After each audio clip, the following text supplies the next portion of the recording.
In 2004, there were 9 hospitals in the state of Michigan that implemented a simple procedure that made a dramatic improvement.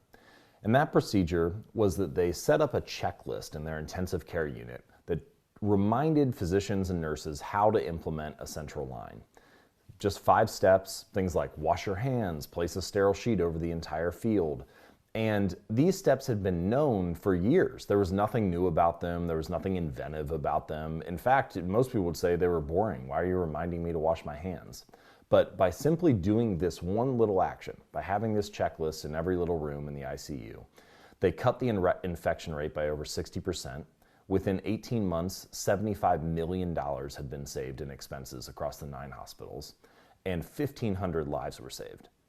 And this idea that a checklist, something so simple and basic, could lead to such dramatic improvement, it kind of flies in the face of what we often think about medical innovations and what we need to save lives and improve the outcomes of our medical and hospital networks. But what's interesting about it is that the checklist is just an example of a feedback loop. It's just a way to measure or remind yourself what you are or aren't doing and then trigger the next action. And so by going down the checklist, you're measuring, did we wash our hands? Did we cover the sterile field? Did we make the adjustments that we need to make?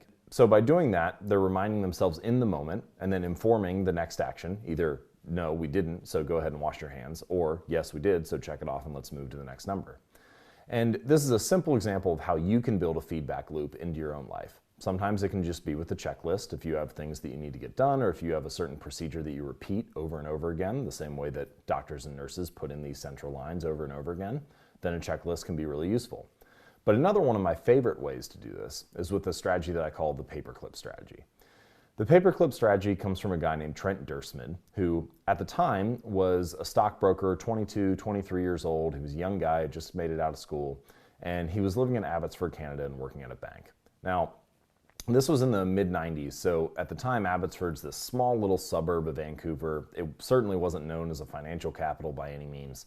And so Trent's boss came to him and just said, Trent, I want you to do the best job you can, but if you don't make a ton of sales, I'm not going to be expecting it from you, but here's your book of business, here are your sales calls, go do your job and see if you can make the company some money.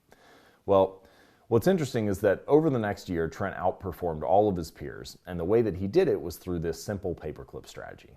He had one bin where in it he had 125 paper clips, and then he had another bin that was empty. And these 2 things sat on his desk each day, and he would make one sales call, and then he'd move the paper clip to the other bin, and then he'd make another sales call and move the paper clip over, and he continued until all 125 paper clips were moved each day.